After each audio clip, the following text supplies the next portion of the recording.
দেখা যাক অনুপাত এবং সমানুপাতের ধর্ম। যদি দুইটি অনুপাত এমন দেওয়া থাকে যে a:b সমান x:y, আবার c:d সমান x:y, তাহলে দেখা যাচ্ছে ডান পাশে দুইটাই x:y, অর্থাৎ a:b এবং c:d দুইটাই x:y এর সমান। যদি এরকম হয় তাহলে সেক্ষেত্রে আমরা বলতে পারবো a:b সমান c:d। এটি হচ্ছে গিয়ে অনুপাতের প্রথম ধর্ম। এরপরে যদি আমরা দেখি, যদি কখনো এরকম হয় a:b সমান b:a, অর্থাৎ অনুপাতদ্বয়ের যদি অবস্থান পরিবর্তন করা হয়, অর্থাৎ a কে b এর জায়গায়, b কে a এর জায়গায়, যেটা দেখা যাচ্ছে b:a, তাহলে সেক্ষেত্রে অবশ্যই a ও b এর মান সমান হবে। দেখা যাক, যদি আমরা কখনো দেখি 4:4, যদি দুইটি অনুপাত 4:4, যেটাকে আমরা লিখতে পারি 1:1, যদি এরকম হয় তাহলে আমরা সেটিকে বলতে পারছি সমান 4:4, অর্থাৎ তখনই কেবলমাত্র আমরা অবস্থান পরিবর্তন করতে পারছি।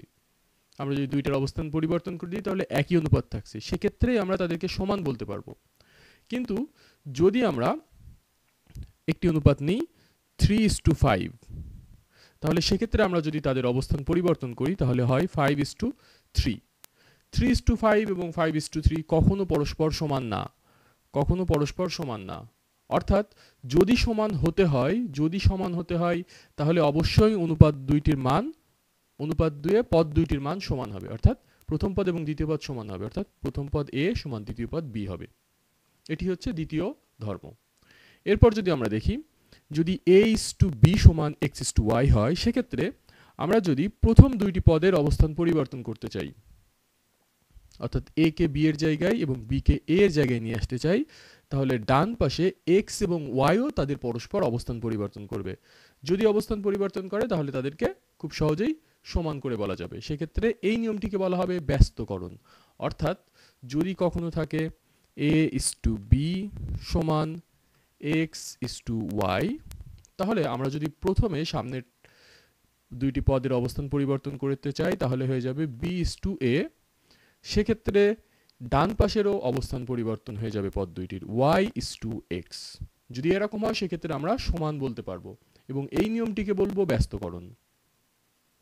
এরপর যদি আমরা দেখি একান্তরকরণ, এই নিয়মে বলা হচ্ছে যদি দুইটি পদ a:b সমান x:y হয়, a:b সমান x:y হয়, তাহলে আমরা এই দুইটিকে যদি অবস্থান পরিবর্তন করি, অর্থাৎ x কে যদি আমরা এইখানে নিয়ে আসি এবং b কে যদি আমরা এইখানে নিয়ে যাই, তাহলেও পদের মান সমান থাকবে।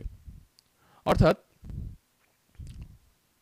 দেখা যাক, এখানে আমরা যদি সেক্ষেত্রে বলতে পারবো a:x, x এখান থেকে শেষ পদে আসতে পারবে, প্রথম অনুপাতের শেষ পদে আসতে পারবে, অর্থাৎ a:x সমান এখানে b যাবে x এর জায়গায়, b:y। এটি সম্ভব। দেখা যাক সেটি কিভাবে আসলে সম্ভব। আমরা জানি এই সমীকরণ থেকে আমরা a:b সমান x:y, a:b সমান x:y, এটাকে আমরা বলতে পারি a/b সমান x/y, এভাবে আমরা লিখতে পারি। সেক্ষেত্রে আমরা যদি পরস্পর অবস্থান পরিবর্তন করি, অর্থাৎ আমরা যদি ডান পাশ বাম পাশ গুণের নিয়মে বাম পাশে ভাগ আকারে আছে, সুতরাং ডান পাশে যে এটি গুণ আকারে থাকবে, আর এখানে ডান পাশের গুণ থেকে বাম পাশের ভাগ আকারে চলে আসতে পারে। সুতরাং এভাবে আমরা হর এবং লবের অবস্থান পরিবর্তন করতে পারি সমান সমানের ডান পাশে এবং বাম পাশে। সেক্ষেত্রে আমরা যদি b কে ডান পাশে নিয়ে যাই তাহলে a সমান সমান b যদি ডান পাশে যায় তাহলে উপরে b আসবে, নিচে y থাকবে, আর x এখান থেকে এখানে নিচে আসবে x। সেক্ষেত্রে আমরা এটিকেই আবার এখানে যেভাবে এখান থেকে ভাগ আকারে লিখেছিলাম, এখানে ভাগ থেকে অনুপাত আকারে যদি লিখি তাহলে a:x সমান b:y, এভাবে লেখা যেতে পারে। অর্থাৎ আমরা দুই পাশ থেকে যদি প্রথম অনুপাতের শেষ পদ এবং দ্বিতীয় অনুপাতের প্রথম পদ যদি পরস্পর অবস্থানে পরিবর্তন করি সমান সমানের ডান পাশে বাম পাশে, তাহলে মান অনুপাত দুইটির মান একই থাকবে। এই নিয়মটিকে বলা হয় একান্তরকরণ। পর দেখব আর গুণন। আর গুণনে বলা হচ্ছে যদি দুইটি অনুপাত হয় a:b সমান c:d, তাহলে সেটিকে আমরা বলতে পারবো ad, অর্থাৎ প্রথম পদ এবং শেষ পদ এই দুইটির গুণফল দ্বিতীয় পদ এবং অর্থাৎ প্রথম অনুপাতের শেষ পদ এবং দ্বিতীয় অনুপাতের প্রথম পদ এই দুইটির গুণফলের সমান, অর্থাৎ a গুণ d সমান b গুণ c। এটি কিভাবে আসে? আমরা যদি দেখি এই অনুপাতটিকে আমরা লিখতে পারি, এই অনুপাতটিকে লিখতে পারবো a বাই b সমান ডান পাশের অনুপাতটিকে আমরা লিখতে পারবো c বাই d এভাবে। সেক্ষেত্রে আমরা যদি r গুণন করে দিই a এবং d এভাবে এবং ডান এবং নিচের উপর নিচের বাম পাশে নিচের সাথে ডান পাশের উপরের, তাহলে আমরা জানি গুণের নিয়মে আমরা যদি সমান সমানের ডান পাশের নিচের থেকে আমরা সমান সমানের বাম পাশের উপরের অংশ গুণ করতে পারি, আবার এটির সাথে আমরা এটি গুণ করতে পারি, তাহলে এই দুইটি আমরা আর গুণ করে দিতে পারি। তাহলে a এর সাথে গুণ হবে d, তাহলে সেটি আসবে ad, এবং b এর সাথে গুণ হবে c, যেটি আসবে bc। আমাদের এই নিয়মটিকে বলা হচ্ছে আর গুণন। সেক্ষেত্রে প্রথম অনুপাতের প্রথম পদ এবং শেষ অনুপাতের শেষ পদের গুণফল প্রথম অনুপাতের দ্বিতীয় পদ এবং দ্বিতীয় অনুপাতের প্রথম পদের গুণফলের সমান। এটি হচ্ছে আর গুণনের নিয়ম। এরপরে যদি আমরা দেখি যোজন পদ্ধতি। যোজন পদ্ধতিতে বলা হচ্ছে যদি দুইটি অনুপাত হয় a:b সমান x:y, তাহলে আমরা বলতে পারবো যদি a:b সমান x:y হয়, তাহলে আমরা বলতে পারবো a প্লাস b:b। আমরা দেখি এখানে কেবলমাত্র প্রথম পদে পরিবর্তন এসছে, এখানে প্রথম পদে পরিবর্তন এসছে, বাকি প্রথম অনুপাতের দ্বিতীয় ছিল b, সেটি আগের মতোই আছে। দ্বিতীয় অনুপাতের ক্ষেত্রেও ডান পাশের অংশটি অর্থাৎ দ্বিতীয় পদটি একই আছে, শুধু দুইটি অনুপাতেরই প্রথম অংশটি মিলে গেছে। এবং আমরা প্রথম পদটি যদি দেখি তাহলে এটি আসলে প্রথম পদ এবং দ্বিতীয় পদের অর্থাৎ পূর্বের প্রথম পদের এবং দ্বিতীয় পদের যোগফলের সমান। এটিকে বলা হয় যোজন। যোজন পদ্ধতিকে আমরা যদি আরেকটু অন্যভাবে দেখতে চাই, তাহলে আমরা এখানে দেখি a:b সমান x:y, এটাকে আমরা লিখতে পারবো a বাই b সমান x বাই y। সেক্ষেত্রে এখানে আমরা যদি b কে উপরে নিয়ে এসে যোগ করি, তাহলে এখানেও y কে উপরে নিয়ে এসে যোগ করতে হবে।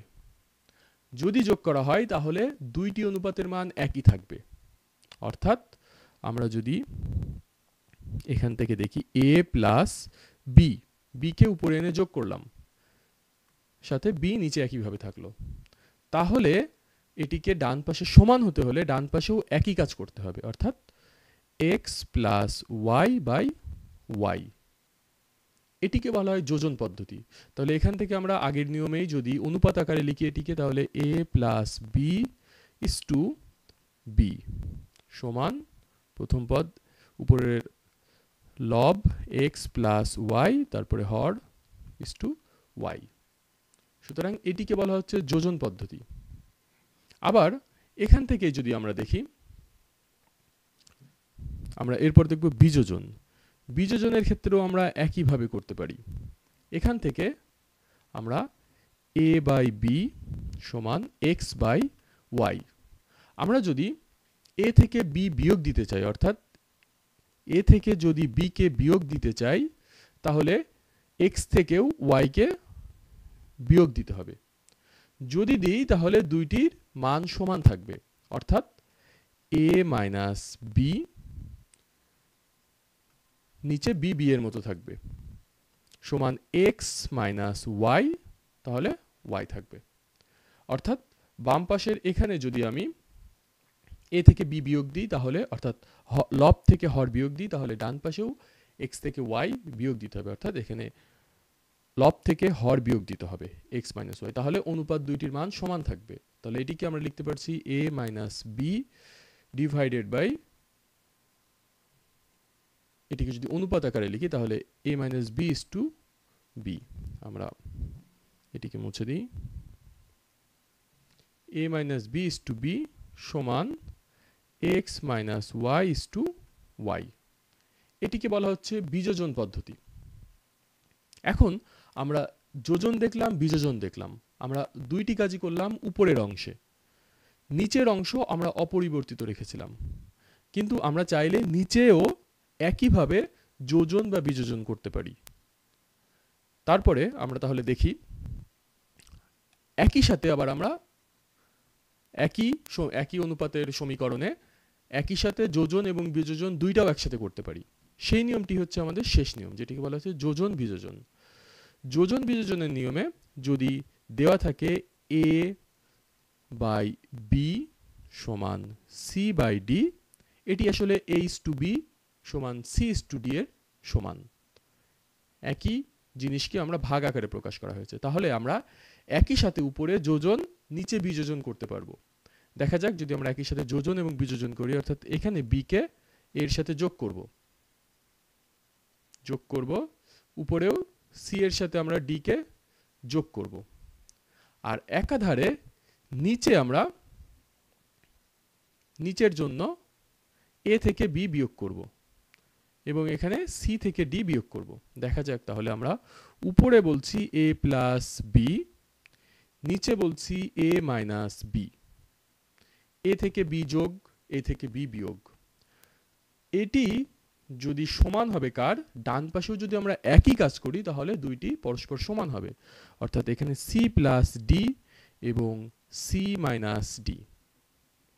এখানে আমাদের একটি জিনিস খেয়াল রাখতে হবে, উপরে আমরা লব এবং হরের যোগ করছি, নিচে লব থেকে হর বিয়োগ করছি, তাহলে একই কাজ এখানে করতে হবে, যে লব এবং হরের যোগ c প্লাস d, নিচে লব থেকে হরকে বিয়োগ, অর্থাৎ উপরে যেই নিয়ম অনুসারে করা হচ্ছে যোগ বিয়োগ বাম পাশে যে নিয়মে করা হচ্ছে ডান পাশেও একই নিয়মে করা হবে।